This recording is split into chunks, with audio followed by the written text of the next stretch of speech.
maganda iklaro natin, no?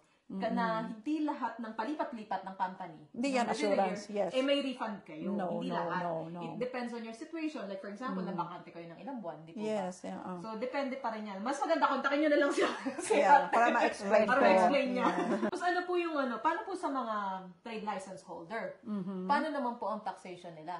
So, naman, for example, pong mag-annual tax reconciliation, 60% ang i-declare doon. So, hindi 100%. Kasi, for example, ikaw, may work full-time job. Ako, meron din akong full-time job, pero naka-trade license dahil sa business ko, di ba, sa services. So, ibig sabihin, hindi siya, doon lang tayo, ang company, for example, ang company, sila yung mag-deduct ng mga taxes. Yeah? Income tax.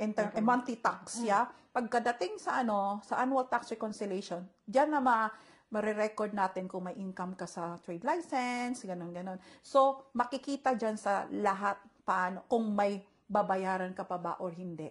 Or may tax returns ka ba o hindi.